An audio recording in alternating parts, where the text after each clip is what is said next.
আগের ভিডিওতে আমরা দেখেছিলাম রহমত নামের এক কৃষক তার বড় ছেলে আব্বাস, মেজ ছেলে কুদ্দুস এবং ছোট ছেলে লতিফকে দিয়ে একটি আমের প্রতিযোগিতা করিয়েছিল। কে সবার আগে আম খাওয়াতে পারবে সেটি নিয়ে প্রতিযোগিতা হয়েছিল। শুধু তাই নয়, তারা গাছ লাগিয়েছিল এবং কার গাছে সবার আগে ফল আসবে সেটি নিয়েও একটি প্রতিযোগিতা হয়েছিল। এভাবে গাছ লাগানোর পরে 30 দিন কেটে গিয়েছিল। আপনি যদি 3 ভাইয়ের প্রতিযোগিতা এর পার্ট 1 এর ভিডিওটি না দেখে থাকেন তাহলে এখনই গিয়ে দেখে আসুন, কারণ এই ভিডিওর সাথে সম্পর্কিত অনেক কিছুই জড়িয়ে আছে পার্ট 1 এ। তো এই ভিডিওটি সম্পূর্ণ এনজয় করার পরে অবশ্যই 3 ভাইয়ের প্রতিযোগিতা এর পার্ট 1 ভিডিওটি দেখার কথা ভুলবেন না। ধন্যবাদ। 30 দিন পরে তারা 3 ভাই তাদের আব্বার সামনে এসে দাঁড়ায়। বড় ছেলে তার গাছের সুন্দর তরতাজা মটরশুঁটি তার আব্বাকে দেখতে দেয়, কিন্তু মেজ ছেলে এবং ছোট ছেলে তার আব্বাকে কিছুই দেখাতে পারে না, কারণ মেজ ছেলের হাইব্রিড গাছে কোনো ফল আসেনি এবং ছোট ছেলের গাছটি পচে গিয়েছিল। তাহলে তোমাদের কাছে কি আছে কিছু বলার? বড় ছেলে তো এই ধাপেও বিজয়ী হয়ে গেল, ওকে তো কেউ থামাতে পারলো না। না আব্বা, এই ক্ষেত্রে আমাদের কিছুই বলার নেই। মেজ ছেলে, তুমি যেহেতু এবার কষ্ট করেছো, তাই আমি তোমাকে আরও একটি সুযোগ দিতে চাই। এটি হলো মূল বুদ্ধির খেলা। এই প্রতিযোগিতায় যে জিতবে তাকেই আমি আমার সম্পত্তির অধিকারী করব। সত্যি আব্বা, এই প্রতিযোগিতায় যে বিজয় হবে তাকে আপনি আপনার সকল সম্পত্তি দেখাশোনার দায়িত্ব দেবেন? কি সেই প্রতিযোগিতা? হ্যাঁ বলছি, এই প্রতিযোগিতাটা হলো একটি বুদ্ধির প্রতিযোগিতা। এই প্রতিযোগিতায় যে জিততে পারবে সেই আমার মূল সম্পত্তির দেখাশোনা করবে, কারণ বুদ্ধি না থাকলে আমার সম্পত্তি দেখাশোনা করা সম্ভব নয়। কারণ আমার সম্পত্তি আরও 10 গুণ বৃদ্ধি করতে পারবে সেই যার ভিতরে বুদ্ধি এবং মনুষ্যত্ব বোধ আছে।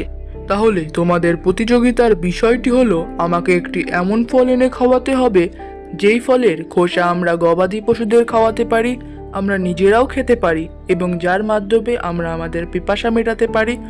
শুধু তাই নয়, সেই ফলের বীজ দিয়ে আমরা সেই ফলকে আবার ফলাতে পারি। তাহলে তোমাদের এটা আমাকে 5 ঘন্টার ভেতরে এনে জানাতে হবে এবং দেখাতে হবে।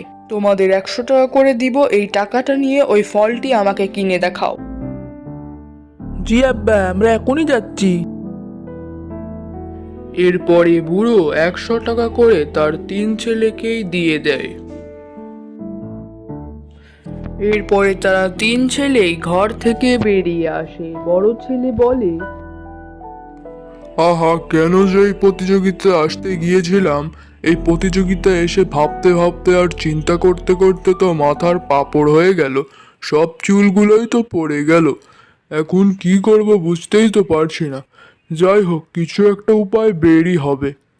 এখন যাই, গিয়ে আমাদের মাঠে গিয়ে পানিটা দিয়ে আসি, কারণ 2 দিন ধরে তো কোনো পানিই দেওয়া হচ্ছে না এই প্রতিযোগিতার চক্করে। এই বলে বড় ছেলে চলে যায় মাঠের উদ্দেশ্যে পানি দিতে।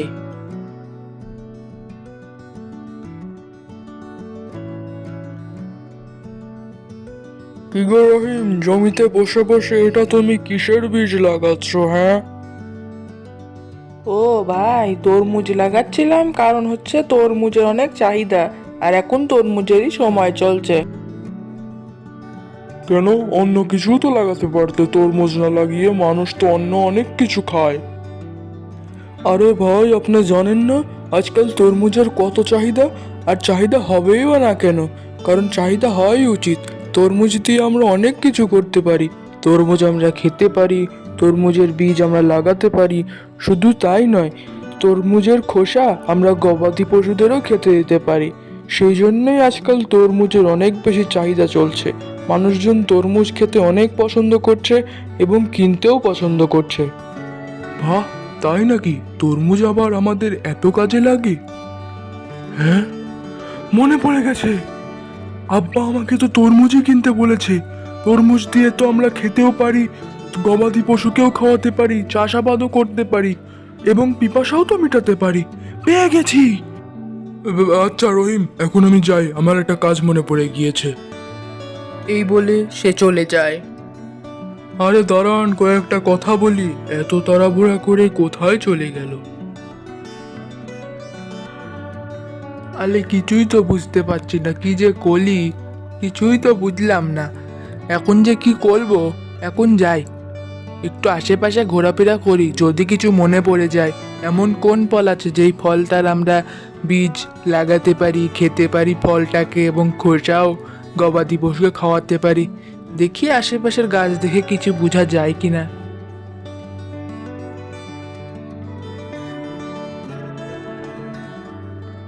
তারপরে মেজ ছেলে একটি কাঁঠাল গাছের বাগানের নিচে এসে দাঁড়ায়। কি সুন্দর কাঁঠাল গাছ! কাঁঠাল গাছের বাগান হয়তো বা খুব সুন্দর। কাঁঠাল গাছ? আলে মনে পড়ে গেছে রে, কাঁঠাল গাছের বীজ তো আমরা জমিতে লাগাতে পারি, তাহলেই তো কাঁঠাল গাছ পাবো। শুধু তাই নয়, গবাদি পশুদের তো কাঁঠালের চোচা খুবই পছন্দ, আমরাও তো কাঁঠাল খেতে পছন্দ করি। এর মাধ্যমেই মেজ ছেলে তার ফলটি বেছে নেয়। হ্যাঁ রে, কি যে করব কিছুই তো বুঝতে পারছি না। আব্বা তো বললো যে এমন ফল নিয়ে আসতে যেই ফল খেতেও পারি, আবার গবাদি পশুদেরও খাওয়াতে পারি। এমন কোন ফল হতে পারে কিছুই তো বুঝতে পারছি না। এমনিতেই তো মাথায় কিছু কাজ করে না, তার উপরে এত কঠিন ধাঁধা। হ্যাঁ, একটুখানি ভাবতে হবে আমাকে। হ্যাঁ, মনে পড়েছে, কলা হতে পারে হয়তো। কলা তো সবাই পছন্দ করে, আমিও তো কলা পছন্দ করি। তার সাথে সাথে কলা তো গবাদি পশুদের প্রিয় খাবার, তাহলে মনে হয় কলাই হবে। আর এমনিতেও আমি যদি না পারি তাহলে তো অন্য কারোর পারার সম্ভাবনাই নেই। এরপরেই তারা তিন ভাই তাদের ফলগুলো কিনে নেয়। তারা তিন ছেলেই তাদের আনা ফলগুলো তার আব্বাকে দেখায়। তোমাদের ভেতরে কে কোন ফল এনেছো তা আমাকে দেখিয়ে দাও। আমি তরমুজ এনেছি আব্বা। আমি কাঁঠাল নিয়ে এসেছি। আর আমি নিয়ে এসেছি কলা। ও, তাহলে তোমাদের ভেতরে এই প্রতিযোগিতার বিজয়ী হচ্ছে বড় ছেলে। কি? আব্বা, হয়তো বা আপনার ভুল হচ্ছে। এই প্রতিযোগিতার বিজয়ী তো আমার হওয়ার কথা, আমি তো এই প্রতিযোগিতার বিজয়ী। মোটেই না, আমার কোনো ভুল হচ্ছে না। আমি যে উদাহরণগুলো দিয়েছিলাম, ফলের বৈশিষ্ট্যগুলো দিয়েছিলাম, সেগুলো সব ঠিক রেখেছে বড় ছেলে। তরমুজই হবে। ও এমন কি ঠিক রেখেছে যে ওকে আপনি বিজয়ী করলেন? বলছি, বড় ছেলের বিজয় হওয়ার পেছনে অনেকগুলো কারণ আছে। সবার আগে ও হলো খুবই সরল সহজ এবং ভালো একজন মানুষ। শুধু তাই নয়, ও ওর বুদ্ধির ঠিক জায়গায় ব্যবহার করে। আমি বলেছিলাম এমন একটি ফল নিয়ে আসতে যেই ফল আমরা খেতে পারি, গবাদি পশুদের খাওয়াতে পারি, বীজ লাগাতে পারি এবং পিপাসাও মেটাতে পারি। এই সকল ধরনের বৈশিষ্ট্যগুলো বিদ্যমান আছে তরমুজের ভেতরে, কিন্তু তোমার কাঁঠালে পিপাসা মেটানোর কোনো উদাহরণ নেই, এবং ছোট ছেলের কলাতেও এরকম কোনো বৈশিষ্ট্য খুঁজে পাওয়া যায় না। এটা কিন্তু ঠিক না আব্বা, আপনি আমাদের ইচ্ছা করে হারিয়ে দিলেন। আব্বা, সত্যি আপনি আপনার সম্পত্তি দেখাশোনার দায়িত্ব আমাকে দিলেন? আমি আপনাকে হতাশ করব না। হ্যাঁ, আমি তোমাকে আমার সম্পত্তি দেখাশোনা করার দায়িত্ব দিলাম। আমি জানি যে তুমি আমাকে কখনোই নিরাশ করবে না। এভাবেই বড় ছেলে জিতে যায় তার মানসিকতার জোরে। আপনার যদি আমাদের কন্টেন্টগুলো ভালো লেগে থাকে তাহলে অবশ্যই সাবস্ক্রাইব করে আমাদের পাশের বেল আইকনটি জ্বালিয়ে দিন এবং অবশ্যই লাইক ও কমেন্ট করতে ভুলবেন না।